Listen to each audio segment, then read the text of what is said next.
Reid, you are an investor in California Forever, which we touched on in both of our last few guests on Possible, Jan Schramek and Devon Zuegel.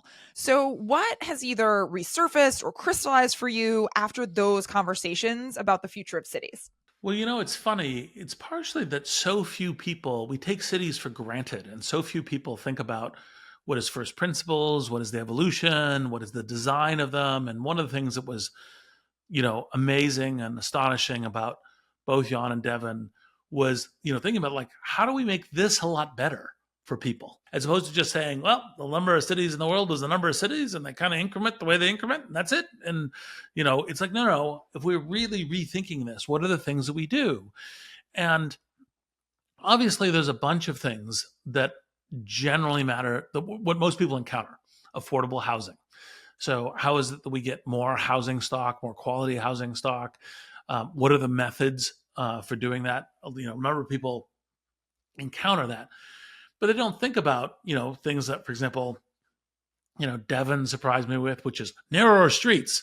It's like, that is a very counterintuitive statement, but might very well be correct. Or similarly, one of the things that we naturally kind of tend to be doing kind of implicitly in a lot of our social planning is separating out age groups. And actually, in fact, blending the age groups is positive for all age groups. It's kind of like thinking about it in bold, new, fresh ways is what's excellent about both of them, and in kind of different directions. And part of the thing that people like, you kind of think about like, and so it's like, well, would you rather be living in a city, built in the 1800, or would you rather be living in a city built in 2020?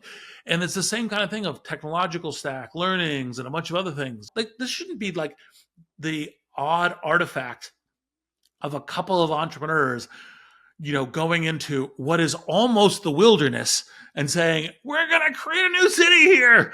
But should be kind of part of all of our thinking and all of our discourse. And I think that universality for everybody encountering it and everyone giving some thought, because for various reasons that both Devon and Jan went into, like, cities are what create the majority of the population of people's lives.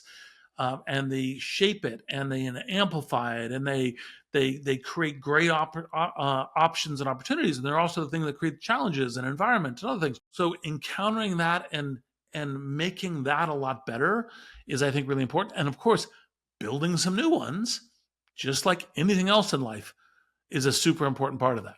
And I think a lot of people, of course, have nostalgia for the past in all different ways. And that also comes up in sort of architecture and, you don't want new buildings. But I think, Devon brought up Paris, and that's one of those cities that has actually been rebuilt, rebuilt, rebuilt. You see a facade from like the 1700s, and then you walk in and behind it is this beautiful new, technologically advanced space. So I think we can have both. We can have sort of the old and like take the best of both.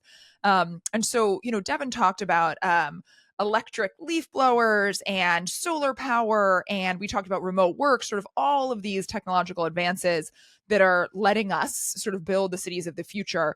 Are there specific technologies or data that we should be using to build the future of cities? Or are there any AI applications that you think about when we talk about designing cities? Like, what more technology should we be bringing into these discussions? Well, I think the short answer is tons. But it goes from the visible and the obvious to, like, for example, how do you have green building construction? How do you have much more eco cooling and heating functions, which are high energy things, to somewhat less obvious and potentially more controversial, which is like, you could imagine, with kind of modern micro reactor designs, you could actually have like little teeny nuclear, kind of reactors and like space for that can power things that, by the way, if they go wrong, all you basically do is shut the door and come back in 20 years. Right. It's like, that's it. That's as bad as it can go. Totally.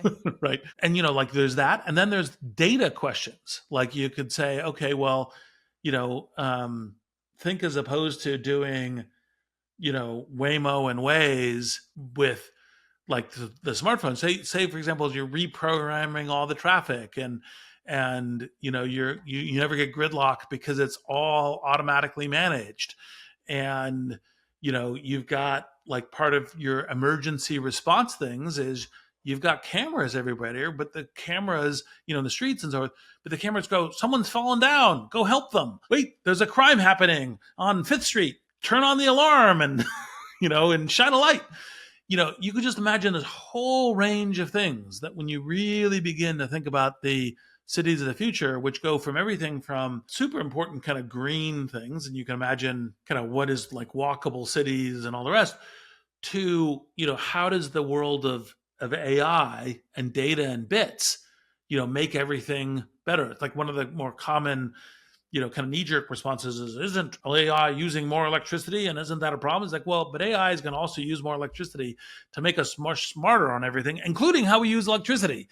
So, that's part of what progress is. Anyway, so that whole range, I mean, we could literally spend hours talking about, like, let's look at every single piece of technology in a city, both visible and present and physically there, to underneath, and then that may not even be there yet, and say, how do you upgrade it? I'm probably dating myself, but the movie Enemy of the State, I feel like, is a really great example of when you were using computer programmers to stop people in traffic and to, like, keep giving people the red light. But to your point, why couldn't we do the opposite? Why couldn't, when ambulances are coming down a road, automatically lights change so that they can go through and it doesn't cause a traffic jam? Like, there is so much we could do with the data of how people move around that would make everyone's life better.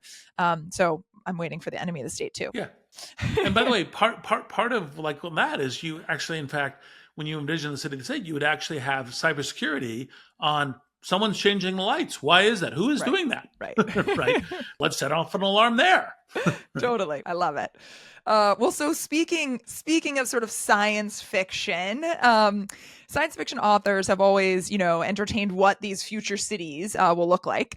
And, just over 100 years ago, we were just starting to, take flight. And now we may be on the horizon of self-flying cars. And you are, in fact, an investor in Joby. And so what can we expect, future cities to look like? And I know we don't try to predict too far in the future, but why is it, like, so captivating to, predict this future where we have, Joby helicopters flying around everywhere? Well, I think, making the city transport and network 3D, we already have, obviously, cities with great subway systems and other kinds of things as ways of doing that. And you've got, stuff that's on the ground, and going to the air is just that 3D, high quality. And you can imagine anything from, one of the weird things you have because of the configurations of space, like the most common one people experience is between the city and the airport.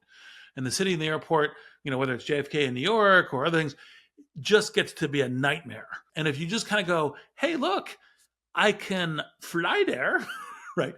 It eases a whole bunch of congestion, is green in that regard, both in environmental impact and also, of course, quality of life impact, and then makes that whole thing work better.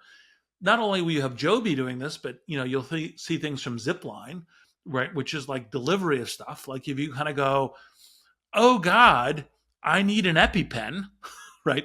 You might actually be able to hit a button, and it's like the drone takes off and is coming to you at high speed to get the EpiPen there in the right time. That could save a life, And so, like, the people thing is part of it, and, like, airport commutes and other kind of geo configurations of things, but also just, logistics and delivery stuff. And so I think thinking through the 3D, and you don't need to go to jettison anti-gravity. We still have no idea how anti-gravity might even be possible. But the notion of quiet, effective, making quality of life for, like, the majority, like the city dwellers, much better.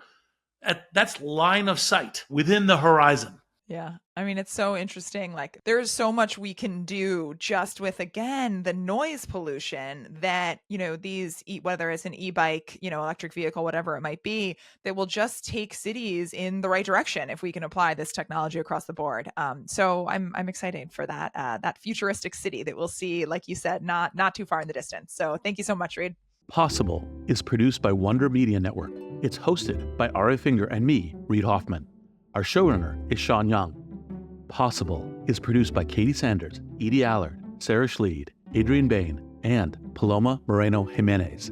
Jenny Kaplan is our executive producer and editor. Special thanks to Surya Yalamanchili, Saida Sepieva, Ian Ellis, Greg Beato, Ben Rellis, Parth Patil, and Little Monster Media Company.